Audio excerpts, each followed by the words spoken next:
Vamos lá, tô de volta aqui para falar de Fluminense. Fiquei umas 2 semanas fora, entrei de férias, viajei, não deu para gravar vídeo. Eu acho até que pro Fluminense é muito bom que eu tenha retornado, porque desde que eu parei de fazer vídeo, o Fluminense entrou aí numa espiral de destruição, né? Uma coisa horrível. A gente se afundou numa crise em um tempo recorde, né? Uma coisa difícil até de entender, né? Eu até pensei em fazer um vídeo sobre os motivos, né, dessa derrocada do Fluminense aí nos últimos jogos, mas eu acho que esse bonde já passou, né? Isso aí também, a torcida nas redes sociais também já falou muito disso, né? Todo mundo sabe o que aconteceu, enfim, bola pra frente. E lógico, né, que na minha análise agora do jogo de ontem e das minhas expectativas aí de curto prazo, essas coisas também vão estar envolvidas, né?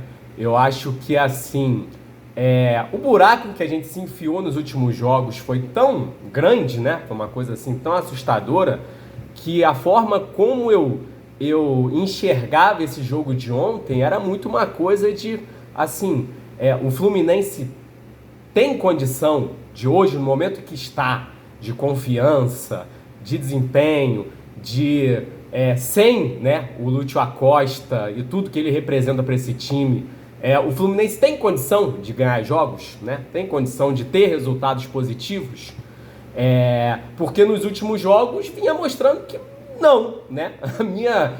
As minhas perspectivas para o curto prazo, né, pelo menos para esse momento em que a gente não vai ter o Lúcio Acosta, cara, eram muito ruins, muito pessimistas, né?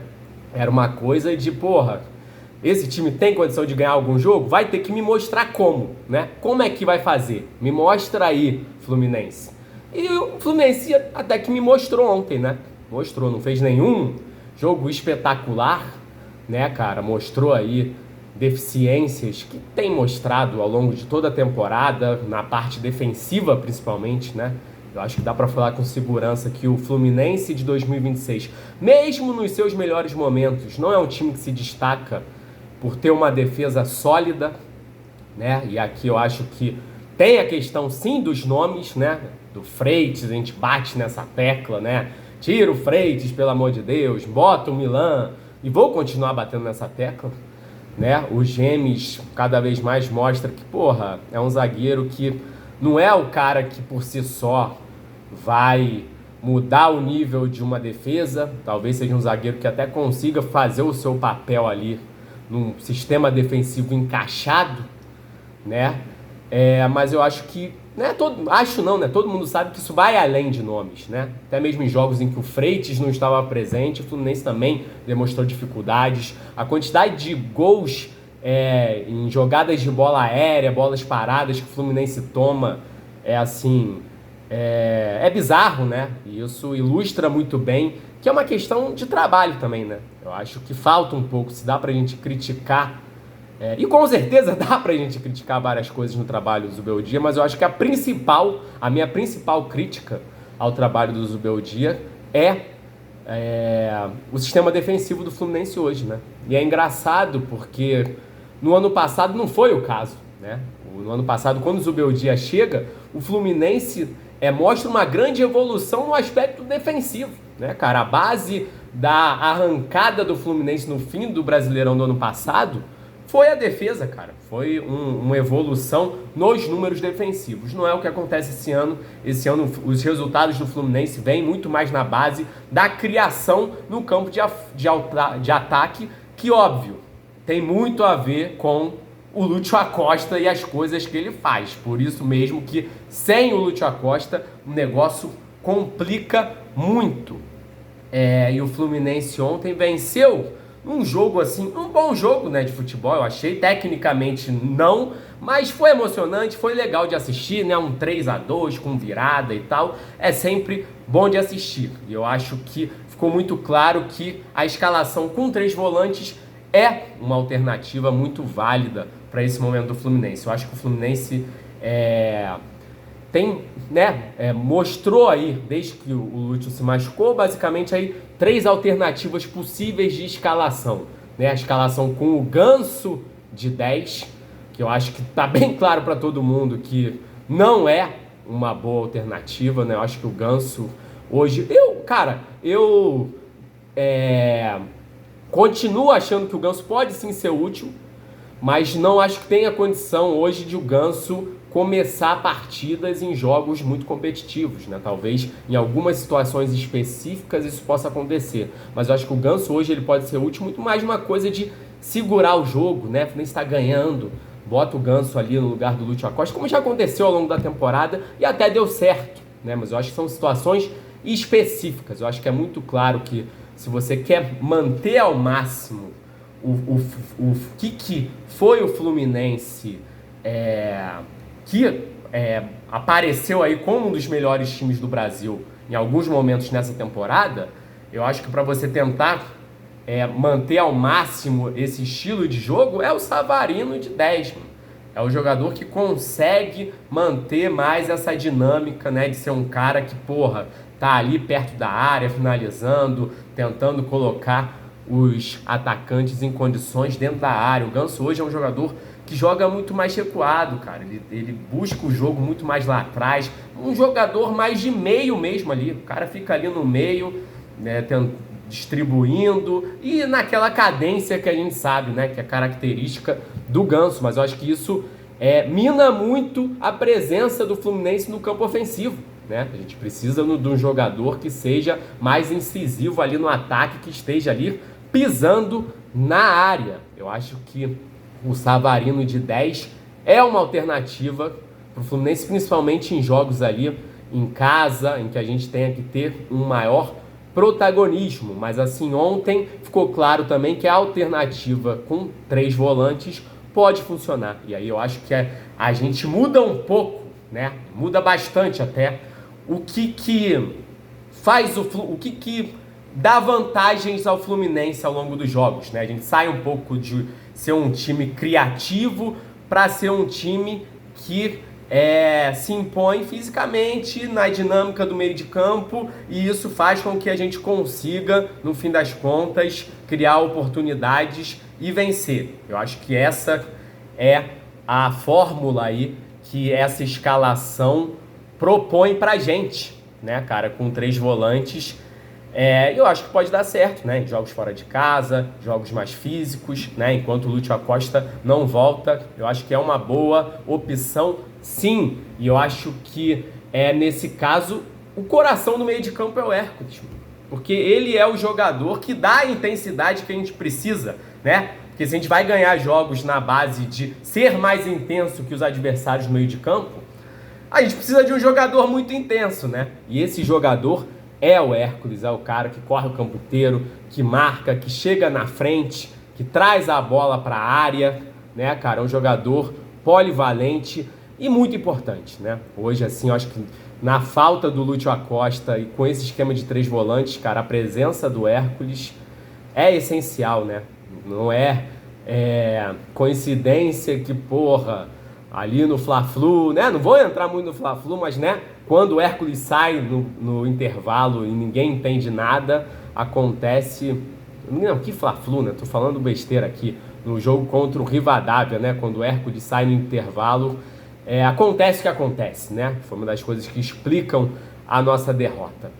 Mas enfim, eu acho que é isso. Eu acho que a lição do jogo de ontem é essa, que a gente tem alternativas sim, o Fluminense é capaz sim de conseguir resultados sem o Acosta, né? Claro que, porra, o Santos também é um time hoje que é um time fraco, né? Mas, de qualquer forma, assim, times do nível do Santos tem muitos aí no Brasileirão. Eu acho que o Fluminense...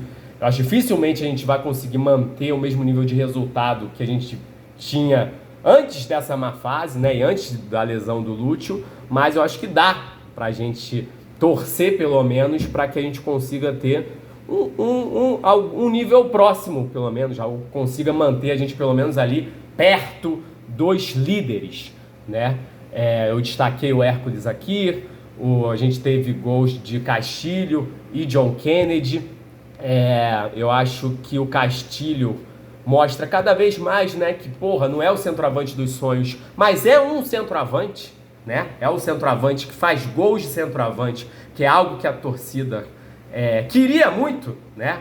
E que o time precisa, né, desse tipo de jogador. O John Kennedy tem conseguido ser decisivo, né, tem conseguido fazer gols, também gols até de centroavante muitas vezes. É um jogador com características diferentes, mas eu acho que né, essa posição de centroavante que já assombrou muito a torcida, eu acho que hoje não é nem o grande problema do time, né? Não acho que seja. Eu acho que bem ou mal, nesse momento, as coisas podem mudar no futuro.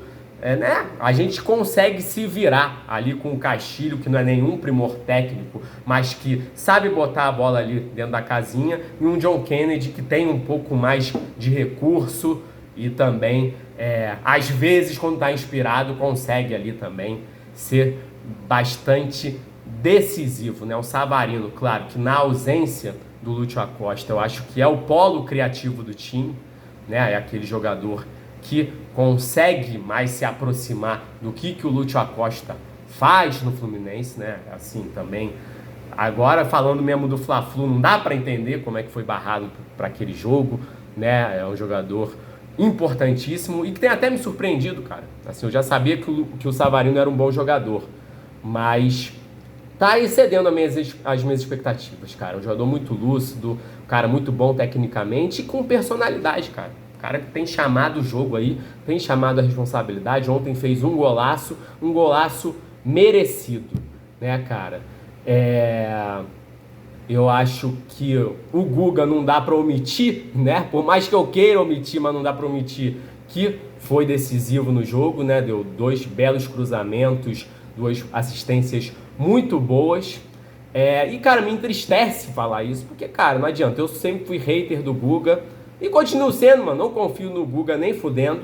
Mas, cara, essa temporada realmente o Guga está jogando melhor do que o Samuel Xavier, né? Eu que sempre fui um dos grandes defensores do Samuel, mas não tem como negar a realidade, né? Vive uma fase terrível, tanto ofensiva quanto defensivamente.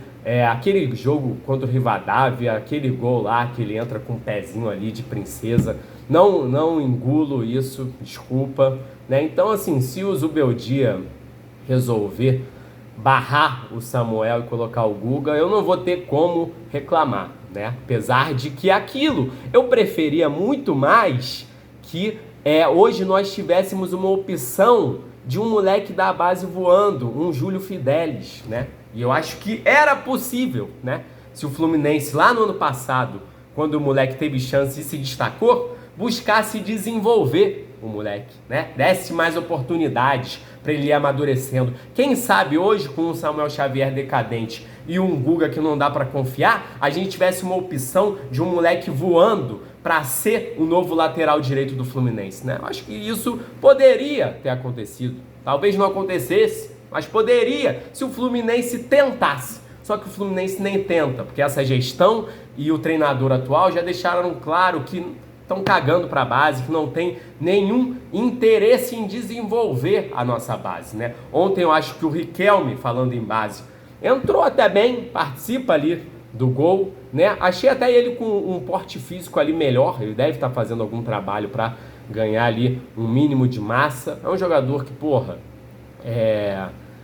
né? Tem qualidade técnica, eu acho que ninguém nega isso, só que é aquilo, né? Entrou bem ontem, quando que vai entrar na próxima vez? Daqui a pouco o Soteldo vai voltar para os relacionados, e aqui não estou nem criticando o Soteldo tem entrado bem, mas a verdade é que a base não tem vez no Fluminense, né? É aquilo. Eu vi outro dia uma entrevista do Zubeldia, até parece que para um diário argentino, né? Falando como se a utilização da base fosse aí um erro que ele cometia quando ele era mais novo na carreira, né? Porque os jogadores da base oscilam muito, né? Como se os mais experientes não oscilassem, né? Tem jogadores aí experientes, tipo um Otávio, né? Que a gente até gostaria que oscilasse um pouco, né? Jogasse bem alguma vez, seria bom, né? E é aquilo, né? O Fluminense faz essa opção de não desenvolver jogadores da base, e aí eles não aparecem como opção mesmo, porque o jogador da base, ele não é uma coisa mágica de esse cara é bom, então ele vai se tornar tudo que ele pode ser. Nem sempre é assim. Às vezes o jogador, para se tornar o que ele pode ser, ele tem que ser bem desenvolvido, né? E o Fluminense escolhe não fazê-lo, né? O Fluminense faz questão de não fazê-lo. É uma escolha da gestão do Fluminense, do treinador do Fluminense hoje, a qual eu sou crítico, né, dessa escolha, por mais que eu veja, avalie o trabalho do Zubeldia ainda com bons olhos, né? Eu vi nesses últimos tempos muita gente aí falando, não, tem que demitir, não sei o quê. Pra mim, é maluquice até, né? É maluquice. Pra mim, acho que não tem que nem que passar pela cabeça hoje uma demissão de Zubeldia. Fluminense aí, 3º lugar no Campeonato Brasileiro. Pelo amor de Deus, né? Vamos, assim, pensar um pouco racionalmente, mas isso não me impede de criticar o que tem que ser criticado, né? Cadê a porra do Milan? Não é possível, né? O Zubeldia parece que ele quer minar o próprio trabalho, parece que quer se auto-sabotar, né? Mesmo que o Milan seja uma merda, bota ele no jogo aí pra mostrar então por que você não tá dando chances pro cara, né? Esse discurso de adaptação, 2 meses já, mano. Sendo que enquanto o Milan se adapta, a gente tem zagueiros jogando como zagueiros que estão em período de adaptação, né? Porque é isso. Tipo, qual que é o mal? Se botar o Milan e ele jogar mal, vai ser igual os outros zagueiros. Então qual que é a diferença, mano? Bota essa porra pra jogar, pelo amor de Deus, o Beldia. E vamos ver se a gente sobrevive a esse período aí, em que a nossa melhor fase, né, passou, né, um momento de oscilação, para dizer o mínimo, e sem o craque do time. Vamos ver se a gente consegue sobreviver esse período para viver um novo bom momento aí no futuro, que eu acredito que pode acontecer, né? Acredito que as coisas podem e vão aí melhorar para o Fluminense aí nessa temporada. É isso, galera. Saudações tricolores, grande abraço, valeu!